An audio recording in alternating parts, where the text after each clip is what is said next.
Stop replacing your drums with samples. But I wanted to do this instead of that.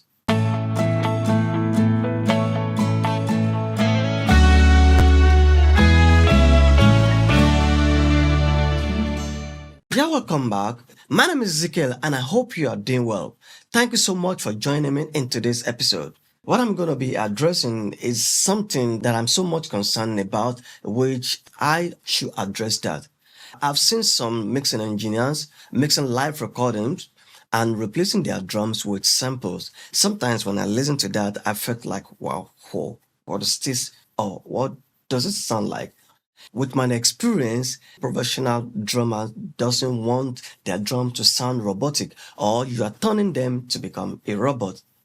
While they already played something more dynamic and you're replacing that with samples. The video that I saw on Instagram addressing the issue of mixing engineer replacing drums with samples, what that means to me is like you are using Hillsong drum sample, for example, let's say reggae music, and while the reggae snare is supposed to sound kran, kan, kan, kan, and you use that kind of sample on that, the dynamic in that song is totally lost. This is one of the damage that you are doing to that music. Number two is that sometimes if the drummer play then and you replace that totally with whatever sample you use, it's gonna sound and the signal is gonna static. There won't be any dynamic flow in that song. And also you have turned that music to drum machine, and we are not in the 80s that all of these things sample like disco, pop music, and funk like that. We are it's not that anymore. But I wanted to do this. But when you use samples to blend it together with the original sample, despite how bad the recording might have been, the best way, which I'm going to be showing you, you're going to listen to this drum recording that I have here. This is a perfect example for me to demonstrate this one for you. The drummer playing is not that consistent. The recording also is not that good. But I'm going to be showing you what I did to make it better. So, which I also want you to do. And I believe at the end of this video, you're going to find this one more useful and more better in your next mixing, whatever in the studio or live recording. So, going to apply the same principle. And I promise you, you're going to enjoy that. All right. So, let me show you what we have here. And I'm going to play the drums for you, how it sounds like, then with what I did to that, and you're gonna hear the difference. Then I will show you basically what I do to make it sound better. All right, let me turn off all the plugins on that. Now listen to the drums.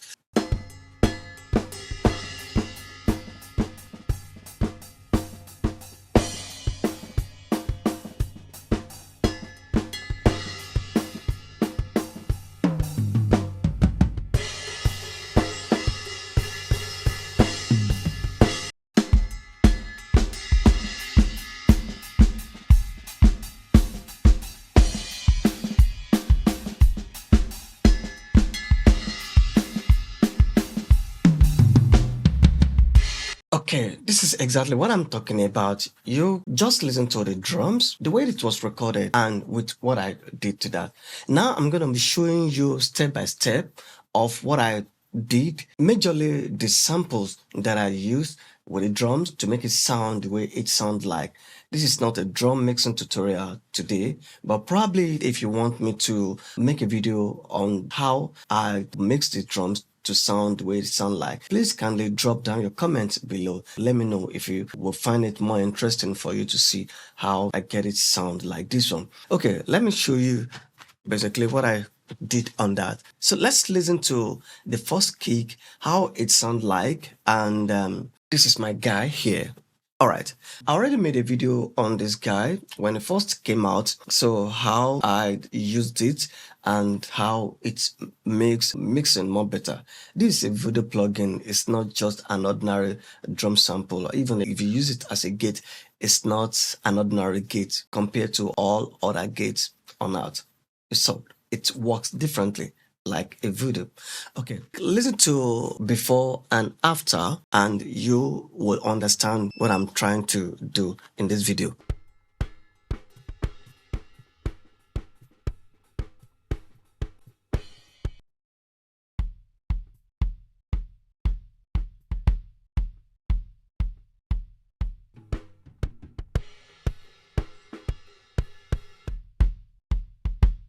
Now let me show you what I did here.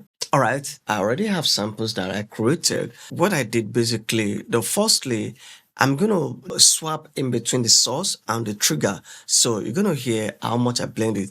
Number one, look at the source. I blend the trigger with the source up to 71%, meaning it's not totally dwelling on the original signal. I'm still having the original signal of flowing, but I just blend it.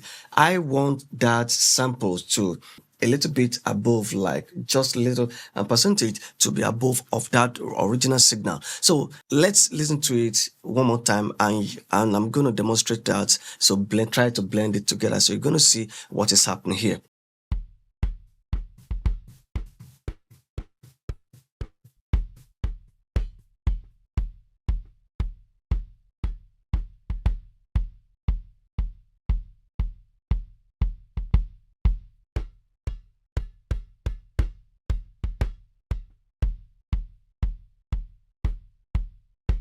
If you listen closely, you will understand when I turn it on to the trigger, it sounds more robotic, more static. So the dynamic lost in that. That's exactly what I'm trying to do. I don't want the dynamic to get lost in that kick. So I want the original to come out, but I want the sample to make it sound rich and more sound meaningful, like it was recorded in a professional recording studio and played by a professional drummer.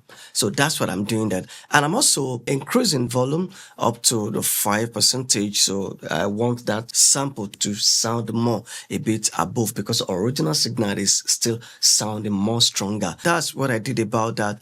I increased the random about 63%, and so they can follow based on the dynamic of the signal. So integer will not make my drum to sound more static, to sound more robotic. So that's what make the kick sound more better. So let's look at the kick out and let's listen to that also.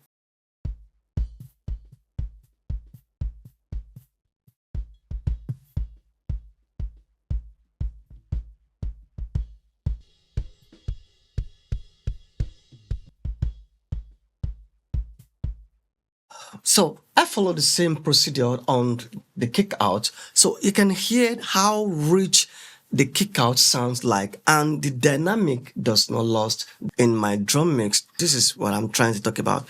And look at this one. On the one set gate, I increased the release time so that the tail signal can still come out very well. So it won't just get out the details in that kick.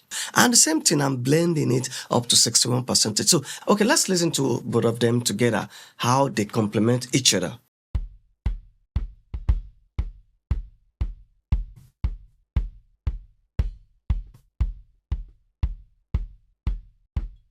Okay, you can get that right. Now, let me show you something. On this one, I have to use phase shift button because the kick originally, the way it was recorded was out of phase. So I have to shift the phase so that it can't be in phase with the kick in. Let's listen to out of phase and when it is in phase now.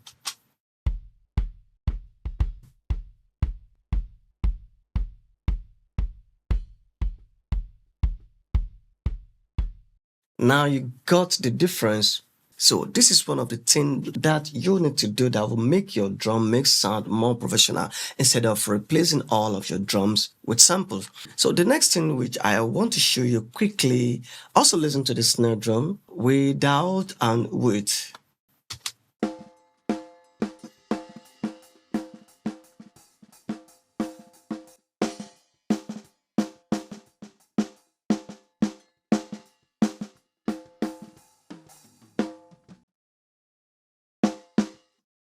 Thank goodness when I turn it off, you heard the dynamic krr, krr, krr, krr, krr, krr. And when I turned the integer on, you also heard the dynamic in that snare. That's none of it is lost. Yet I still have a rich snare drum sound.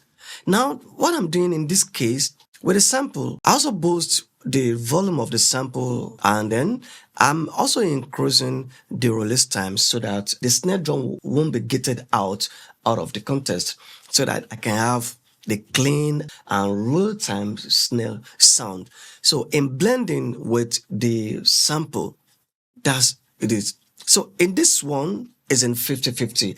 I'm only using the sample to enrich the original signal that I have because it's not totally bad. I don't like the way the snare sounded. So, but I can still manage it if I don't have any sample. So, but I want to make it sound more richer. I want to make it sound more pro. So that's why I'm blending the sample with it. So listen to the difference between the both now one more time.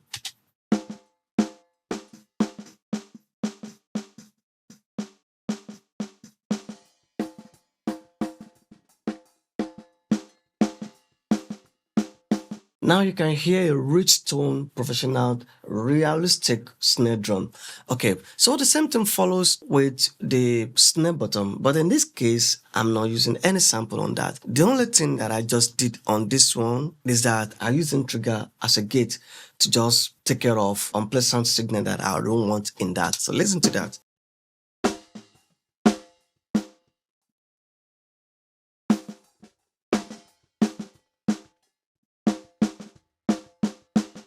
Now let's listen to the both snare top and snare bottom with a kick in and kick out. So how much they complement each other.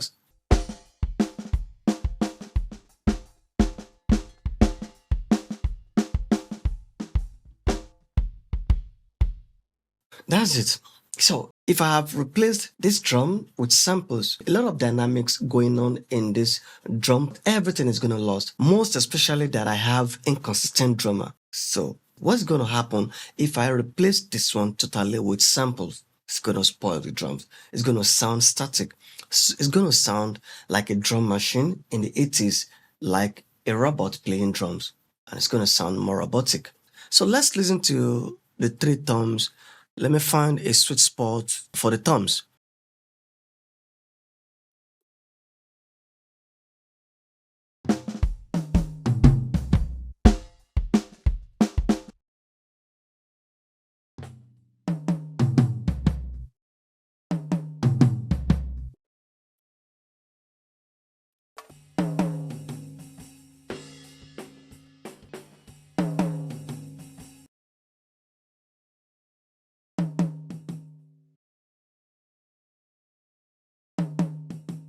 Now you listen to the difference between when I turn the integer off and when I turn it on. Alright, so what that is doing for me, also the same procedure I'm following on everything. So with this one, once that gate release is about 90, so for me to still have the details of that tone signal.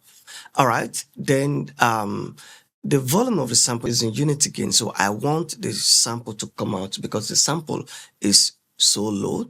Then I'm blending the source with the trigger, meaning that the trigger is having about 70% or way more than the original source because the source is so powerful and so loud.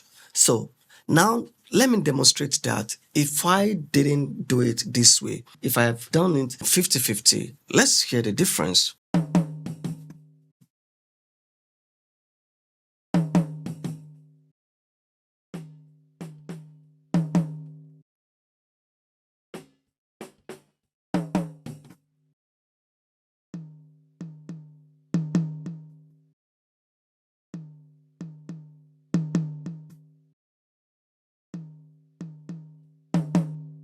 You can also listen to what the sample is doing to the tone signal.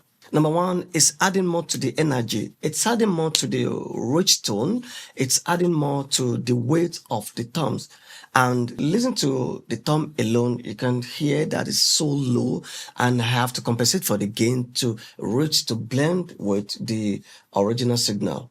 So that's what I'm doing. And you can hear the dynamics in that, and I'm still mixing my drums to sound richer with samples, but not totally replace. Okay, so it follows by the mid-tom, and in this case, I'm following the same principle, and on this one, the release is about 112, so I can have more details on that tom. But in this one, the source and the trigger are in default settings, so which is 50-50. The original mid-tom is not sounding well. Probably it's not well tuned, and also it's not well EQ'd during the recording. So this is one of the things why this drum is a perfect example for you to understand what I'm talking about. So that's about it. And let me go to the floor tom. Let's listen to that floor tom, the way it's also sound like, and I'm going to show you what I'm also doing on that.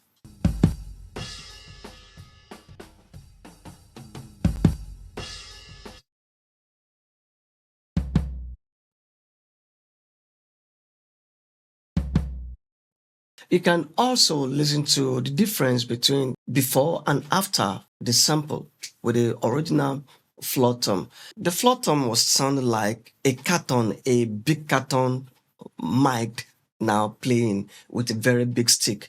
No, it doesn't sound right. But I'm able to make it better with a sample that I use. Yet you can still listen to the organic signal and the sample. You can hear the rich tone, the right signal, the pleasant sounding floor tom, and the rich sustaining floor tom sound in that.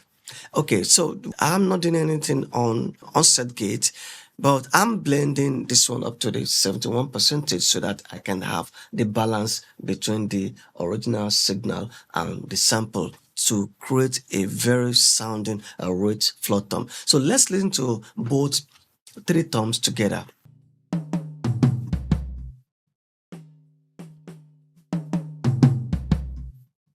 And now with the rest of the kits, let's listen to them together before I open hi-hats.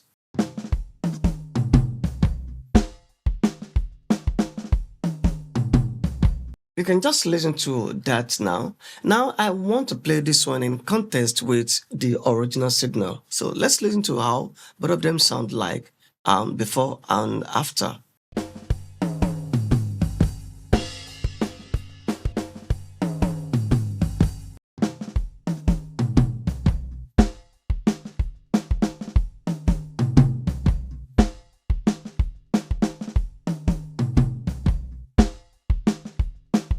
Now, let's say I want to mix the drums.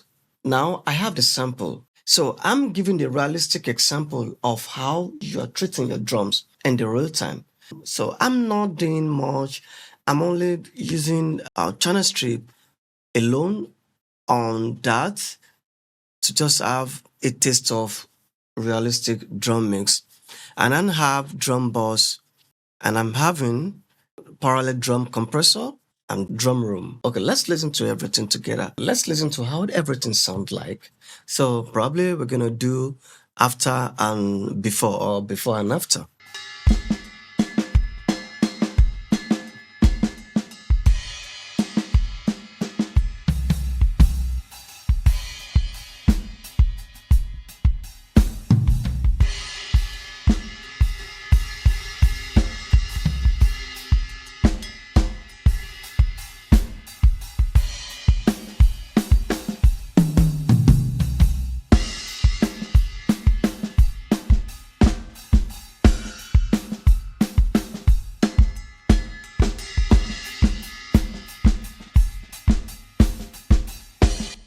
So we're gonna listen to all the drum with the mix that I did, and without the intriguer, let's listen to how everything sounds like.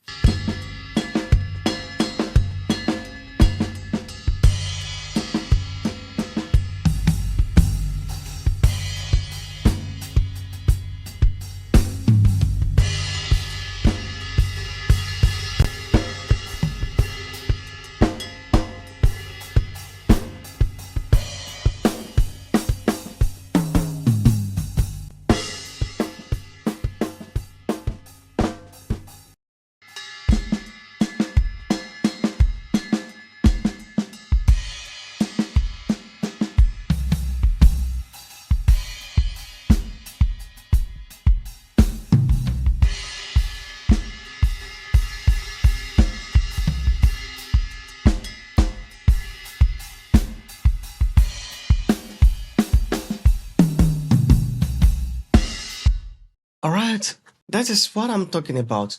I want you to stop replacing your drums with samples, but instead of that, do what I have just shown you in this video. It's a bad idea for you to totally replace it, because I found it in some of the people doing that as a lazy people, or people who are just fond of, oh, this is so sweet, this is so fantastic. We are meant to make the performance of the artist and the rest of the musicians sound better, not to transform it to make it bad. So this is what I'm going to be stopping for now. If you're watching me for the first time, I want you to please subscribe and click on all notification button so you can know whenever a new video comes out. And if you learned something from this video, if you enjoy what you have just watched, please thumb up for me. And also drop your comment down below. What's your intake in what I've just shown you? And share this video. Thank you so much. I'm going to see you in the next one. Bye.